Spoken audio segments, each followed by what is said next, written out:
da termodinâmica. E aí o seguinte, ó, mais uma vez, nossa querida letra A. Qual é a variação de energia? Então, uma máquina térmica percorre o ciclo descrito pelos gráficos, né, pelo gráfico abaixo. A máquina absorve 6 vezes 10 a quinta joule de energia térmica por ciclo. E é o seguinte, ó, qual é a variação na energia interna no ciclo ABCA? Então, ABCA. Nós já sabemos que a variação de energia interna em um ciclo, ou seja, ΔU, é igual a zero. Então, e aí ele quer calcule o trabalho realizado pelo motor em um ciclo. Então ele quer saber o trabalho. O que a gente pode fazer, né? Existem várias formas de fazer. Primeiro a gente pode fazer a área desse triângulo. E aí, como a gente tem as coordenadas, né, a gente pode tranquilamente fazer o seguinte. Para o cálculo dessa coordenada, né, quando a gente, na parte de matemática, se a gente tem as coordenadas, né, desse nosso triângulo, a gente pode fazer direto o determinante. E então uma forma que a gente tem de fazer, né, essa minha letra B, que é o trabalho, né, já que estou usando uma propriedade de matemática, quando a gente tem a área de figura em que você tem as coordenadas dela, você pode tranquilamente fazer o que? Você pode calcular o determinante, né? Então, o determinante, no caso, meio. Por que meio? Porque base vezes altura sobre 2, lembrando que o triângulo, né? A gente pode fazer isso aí. Então, se eu tenho as coordenadas aqui, ó, por exemplo, a coordenada ali do ponto B, eu tenho coordenada 2, x igual a 2, y igual a 4. Depois eu tenho a coordenada do ponto C, em que eu tenho x igual a 4, y igual a 2. E no ponto de coordenada A eu tenho x igual a 1, y igual a 1. E eu acrescento 1 aqui, ó. E aí eu resolvo normalmente esse meu determinante. Então aqui 4, aqui 2, aqui 1. Então vai dar 2 vezes 2, né? Dá 4. 4 vezes 1 vezes 1 dá 4. Mais o nosso 4. Depois eu vou ter menos 2. E aí depois menos 2. E depois eu vou ter menos 16. Isso aqui vai dar igual 4 com 4, 12. 4 com 4, 8, com 4, 12. 12 menos 16.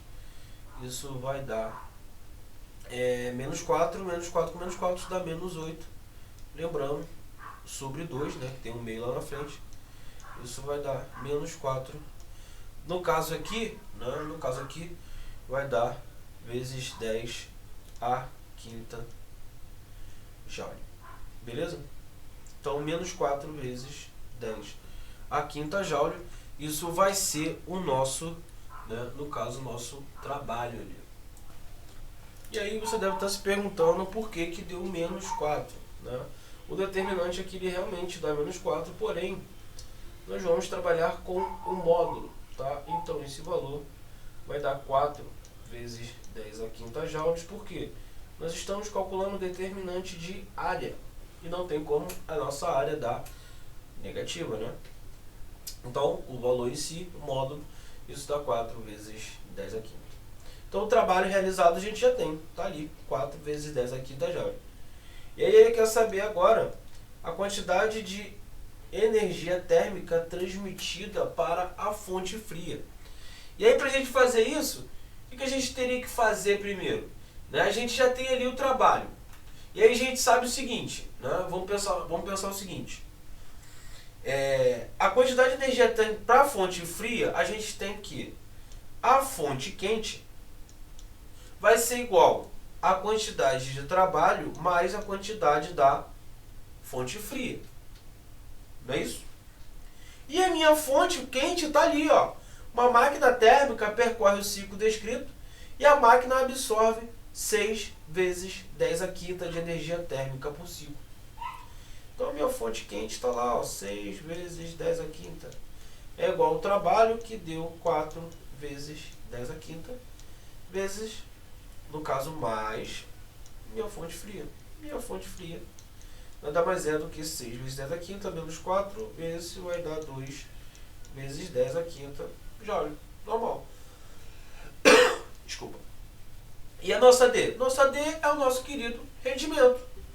Então, o rendimento da nossa máquina nada mais é do que o trabalho, ou seja, 4 vezes 10 à quinta, sobre o meu Q, né, total absorvido ali, que é o 6, 10 à quinta.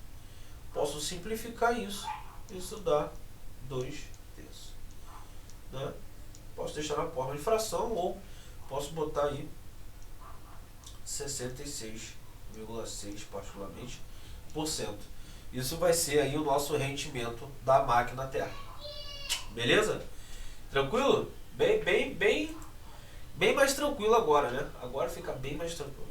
E aí, nossa próxima questão: introdução à ótica geométrica. E é o seguinte, ó, câmera escura. Né? Uma câmera escura de orifício reproduz uma imagem de 10 centímetros de altura, né, de uma árvore observada. Se reduzirmos, né, em 15 metros a distância horizontal da câmera à árvore, essa imagem passa a ter uma altura de 15 centímetros. Qual a distância horizontal inicial da câmera? Então vamos pensar o seguinte, ó, para a gente fazer esse tipo de questão aqui, né, a gente tem que prestar atenção em uma coisa. Né? Eu vou fazer um desenho aqui, o desenho fica melhor para a gente visualizar. Então vamos lá, eu tenho aqui a minha árvore, né? Isso aqui é minha árvore, aqui está o meu orifício, aqui está a minha imagem sendo projetada lá. E aí o seguinte, ó, eu tenho os raios aqui, ó. Então vou até aumentar aqui, ó, pronto. Tá aqui meus raios, ó, em linha reta, como já vimos. Tá aqui. E aí, olha o que acontece. Eu tenho uma imagem de 10 centímetros que está aqui, ó, 10 centímetros de altura de uma árvore, né? Então vamos lá. Se reduzirmos em 15 metros a distância, então o que vai acontecer? Daqui até aqui eu tenho x metros, tá? Eu tenho daqui x metros. Então ele reproduz uma 10 centímetros de altura de uma árvore se observado. Então está aqui 10 centímetros. Aqui eu tenho uma distância y. Vou manter o meu y aqui. Aí, se reduzirmos em 15 metros a distância horizontal da câmera, essa imagem passa a ter uma altura de 15 centímetros. Então, olha o que aconteceu. Ele reduziu em 15 metros. Então, ó, se ele reduziu aqui em 15 metros, essa minha distância agora vai ser x menos 15.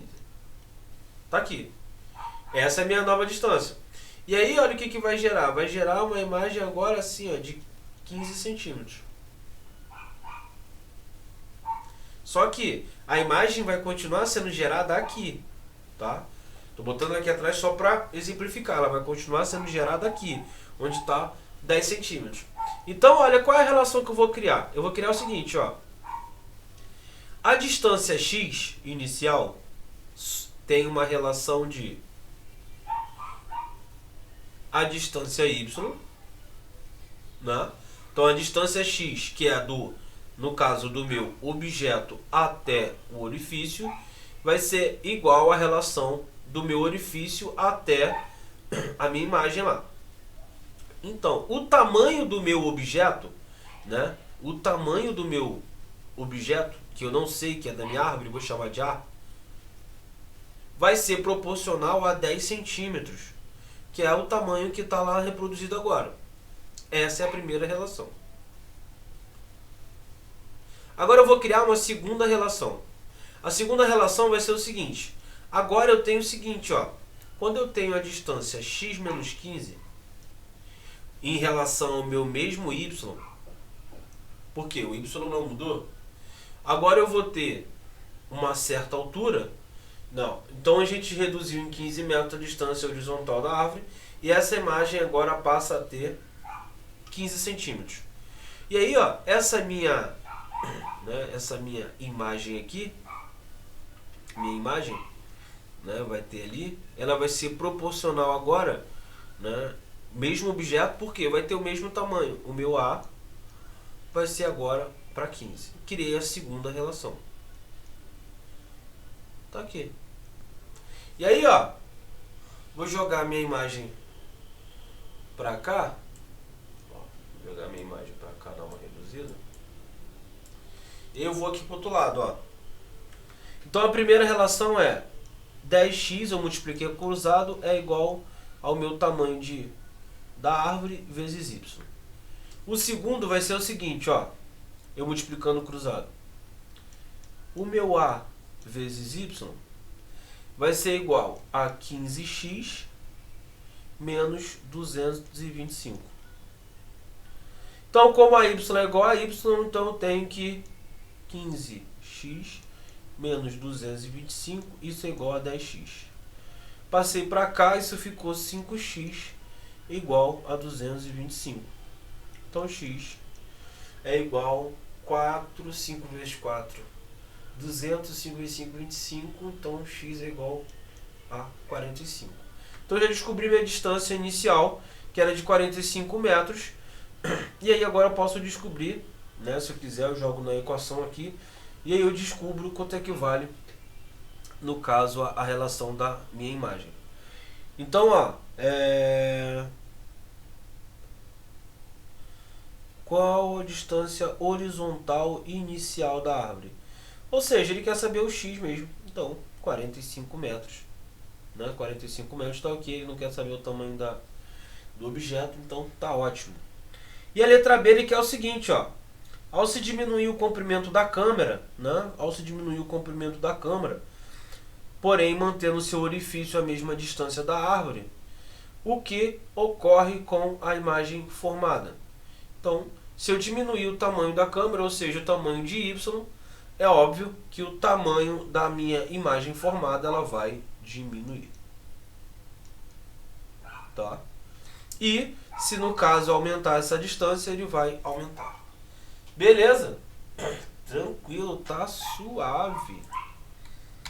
E aí, trabalho no campo elétrico. Então vamos lá. Trabalho no campo elétrico. Tava com saudade disso aqui, olha. Então para esse aqui a gente pode fazer o seguinte, ó. Eu tenho um elétron desde a superfície de um metal com energia cinética de 10 eletrovolts e penetra em uma região no qual é acelerado por um campo elétrico uniforme de intensidade 1 vezes 10 a quarta volt por metro. E aí, ó, considere que o campo elétrico e a velocidade inicial do elétron têm a mesma direção em sentidos opostos. Calcule a energia cinética do elétron em electrovolts. Logo, após percorrer os 10 primeiros centímetros a partir da superfície do metal. Dados da carga elétrica, né, e ele diz que um electrovolt nada mais é do que 1,6 vezes 10 a menos 19. Então é o seguinte, ó, a gente fazer essa querida questão aqui, o que a gente tem que se adequar no início, né? A gente tem que olhar para esse exercício e pensar o seguinte, bom, ele deu ali electrovolts e ele deu a questão do trabalho, né? Por quê? Campo elétrico uniforme, ele deu o valor da carga, ali a carga do elétron, né? E ele deu alguma distância? Deu a distância. Então a gente pode usar a nossa querida fórmula do CAD, né? A gente pode usar tranquilamente a nossa querida questão do CAD. Então eu posso botar ali, ó, o meu trabalho, né? Então tá aqui o meu trabalho é igual a carguinha vezes o meu campo elétrico vezes a minha distância, né? E aí eu venho o seguinte, ó, quem é a minha carguinha? Ele dá o valor da minha carguinha e ele dá também o campo elétrico, ó, volt por metro, e a distância ele deu em centímetros. A única coisa que eu tenho que prestar atenção aqui são em relação às unidades, né? Eu tenho que prestar atenção nas minhas queridas unidades. Por quê? É aqui que eu posso errar. O valor da minha carga eu posso botar aqui, ó, 1,6 vezes 10 a menos 19. O campo elétrico uniforme está ok, ó. 1 vezes 10 a quarta está lá. Volt por metro. E a distância, gente? A distância ele deu lá, ó. O campo elétrico está em volt por metro. A distância ele deu em centímetros. Não esquecer de transformar para centímetro. Então 10 centímetros, isso aqui dá 10 vezes 10 a menos 2, que isso dá 10 a menos 1. E aí a gente vê o seguinte, ó, 1,6, opa, então isso dá 1,6 vezes, no caso ali, 10 a quarta com 10 a menos 1, isso dá 10 ao cubo, aquilo ali vai dar 10 a menos 16. Então, isso já em Joule. Descobriu o nosso trabalho? Descobriu o trabalho. O que a gente teria que perceber aqui? Que, na verdade, o trabalho ele é igual à variação de energia. No caso aqui, ele está querendo a variação de energia o quê? Cinética. Né? Então, se ele quer essa variação de energia cinética, então você vai ter, esse trabalho vai ser energia cinética final, né? Menos energia cinética inicial. É essa variação. E aí ele fala pra gente, né, lá no início, que a gente tem energia cinética igual a 10 electrovolts. Né? Mas antes de eu colocar essa de 10 electrovolts, o que eu preciso fazer? Eu preciso transformar para quê? Para Joule. Porque ele fala aqui, ó, 1 electrovolts é igual a 1,6 vezes 10 a menos 19 Joule. Então, eu vou fazer o seguinte, ó, o meu trabalho vai ser A igual a minha energia cinética final, menos, e aí eu vou pegar aqui e vou transformar, ó, vou botar aqui separado, ó, energia cinética inicial vai ser igual a 10 electrovolts, que é 10 vezes 1,6 vezes 10 a menos 19. Isso aí vai dar 1,6 vezes 10 a menos 18, já transformando para Joule. Tá. E aí, até aí tá tranquilo? Tá tranquilo, tá de boa, tá suave. E aí, a gente vai substituir aqui, ó. O que a gente vai ver aqui? O que a gente vai conseguir, no caso aqui, ó. Vamos botar o nosso valor, 1,6 vezes 10 a menos 18. Né? Então, nosso trabalho vai ser essa variação. Só que nós já descobrimos o nosso trabalho lá. Quanto é que deu o nosso trabalho? Deu aquele valorzinho lá bonitão, ó. 10, 1, 2, 3, 1,6 10 a 18, beleza. Isso, aí nosso trabalho, a gente já descobriu lá que deu 1,6 vezes 10 a menos 16. Opa! Então aí eu vou fazer só o que? Eu vou pegar ali essa energia cinética e vou diminuir, né, uma da outra. Vamos fazer isso aí. E aí, olha o que acontece.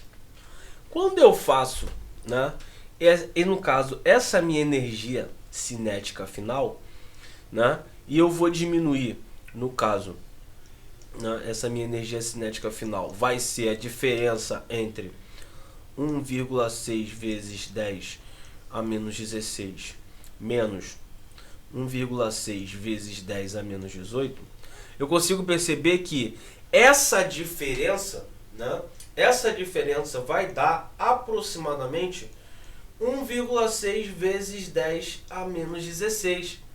Por quê? É o seguinte, eu tenho 1,6 vezes 10 a menos 16 menos 1,6 vezes 10 a menos 18. Eu transformando isso ficaria 0,01 vezes 10 a menos 16. Se eu diminuo 0,01 de 1, no caso, pego 1,6 e diminuo 0,01, isso é um valor muito pequeno. Então isso vai dar o mesmo valor aproximado de 1,6 vezes 10 a menos 16. Isso eu descobri em Joule. Aí eu faço o quê? Ele quer em electrovolts. Então, para eu transformar para electrovolts, é só pegar esse mesmo valor, 1,6 vezes 10 a menos 16, sobre 1,6 ali, ó, vezes 10 a menos 19. Isso vai me dar 1 vezes 10 ao cubo. electronvolts, tá? Ah, Vandes, mas se eu fizesse essa diferença e ficasse bem pequenininha, ia dar aí 1,00006 vezes 10 ao cubo electronvolts, que é a mesma coisa, ou seja, é bem próximo de 1,1 vezes 10 ao cubo electronvolts, tá? São aproximações bem pequenas, que vai facilitar, obviamente, o nosso cálculo. Beleza?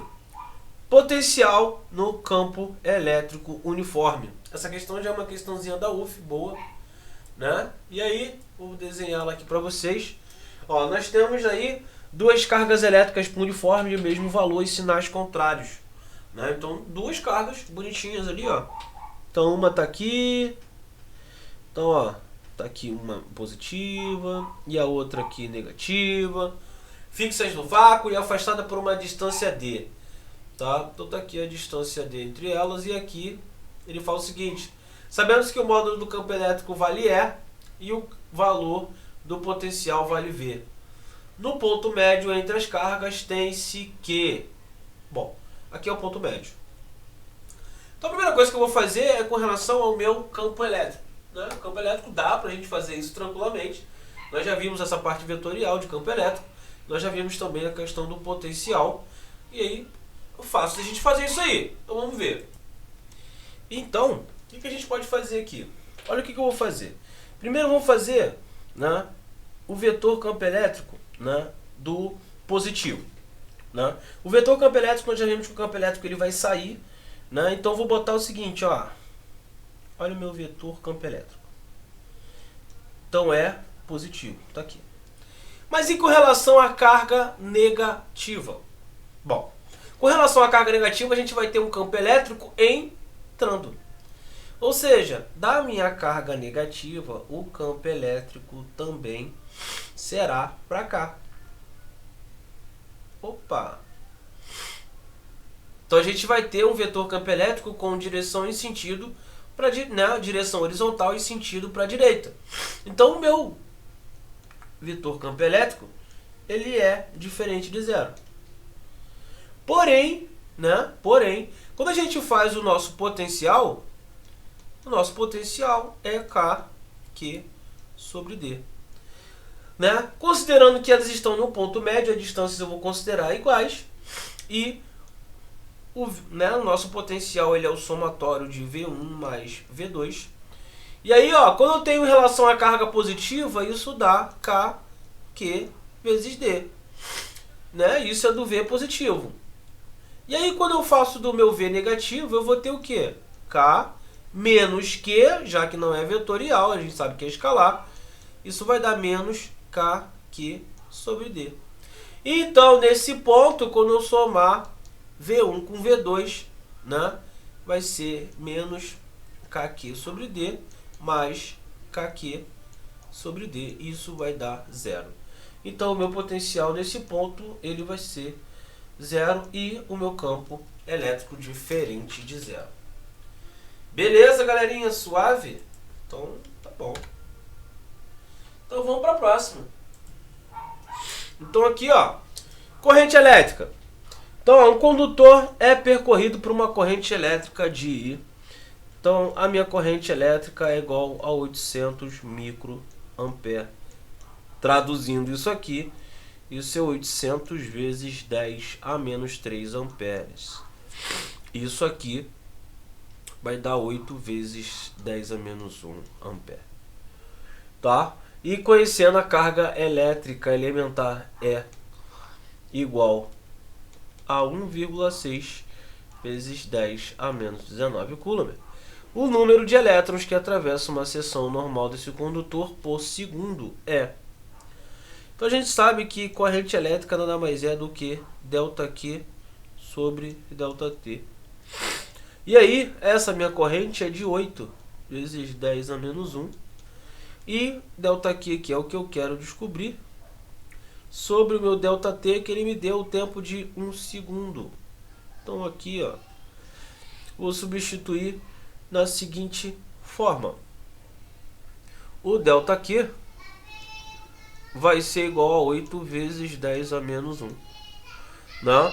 Como a gente está tendo ali a questão de ampere, que é coulomb por segundo, então a gente vai ter isso aqui igual a coulomb. Só que a gente sabe que, né, aqui o nosso Q, que é essa nossa variação, é igual a N vezes E, que é o número.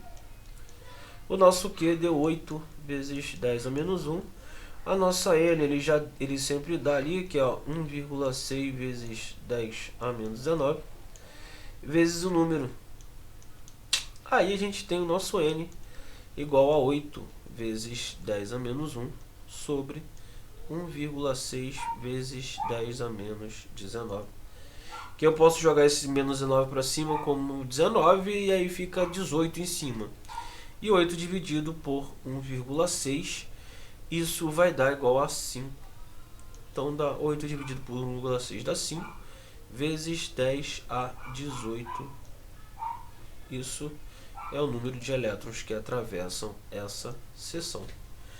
Nossa, Vans, tá muito fácil. É mole, eu sei que é mole. Eu entendo. Vai continuar assim? É claro que não, guerreiro. Claro que não, mas por enquanto aproveita que tá bom, pô, tá tranquilinho. Então é o seguinte, ó, para finalizar, associação em série. O que é a nossa associação em série? Então, para a nossa querida associação em série, ele quer na letra A resistência equivalente do circuito. Se ele quer resistência equivalente, nossa REC, como ela está em série, nada mais é do que R1 mais R2 mais R3 é igual a nossa REC. Então a REC aqui fica fácil, né? 20 mais 30 mais 50. Isso é igual a 100 ohms. Tá ali. E aí, letra B. As correntes I total, I1, I2 e I3. Bom, eu ainda não sei, né? Eu não sei ainda quem é meu I total, quem é I1, quem é I2 e quem é I3. A única coisa que eu sei é que U é igual a R vezes I, de acordo com a nossa lei de Ohm. Então, ó, quem é o meu U? Ele me deu lá que é a minha diferença de potencial, que é 200. A minha resistência, nesse caso, vai ser a minha REC, que é igual a 100 vezes I. Ou seja, a minha corrente, no caso total, ela vai ser igual a 2 amperes. E aí, qual é a grande curiosidade? Nós estamos no circuito em série. Se nós estamos no circuito em série, essa corrente que passa pelo resistor 1, resistor 2 e resistor 3 é igual, né? Ou seja, a corrente que passa por todos eles é igual a 2 amperes. Então, I1 é igual a I2, que é igual a I3, que é igual a 2 amperes. E a nossa querida letra C? As DDPs em seus respectivos resistores. Então é fácil. No resistor 1, a gente vai ter qual é a resistência? 20. Qual a corrente que passa? 2 amperes. Ou seja, no resistor 1 nós teremos uma DDP de 40 volts. No resistor 2, mesma coisa, só que lá nós temos a resistência de 30 e a corrente que passa de 2 amperes, isso dá 60 volts. E nossa DDP no resistor 3 nada mais é do que 50 vezes a nossa corrente, que é igual, isso vai dar igual a 100 volts. E o mais impressionante, o nosso U total, ele vai ser 40 mais 60 mais 100. Isso dá igual a 200 volts, que era o que a gente tinha lá no início. Tá? Claro que nós estamos levando em consideração que isso não é um sistema dissipativo, ou seja, não está perdendo, né? Está se conservando. Então, no nosso caso aqui, a gente está trabalhando com um esquema que ele é conservativo. Então, toda essa DDP, né, ela vai ser igual a todo o circuito. Beleza? Então, por hoje, finalizamos a nossa brincadeirinha, né? Pouquinho tempo nós fizemos aí, suave, tranquilo. E aí, toda a apostila 2 com cada um exercício. Agora é onde as crianças vão chorar e os pais, nesse caso, vão ver.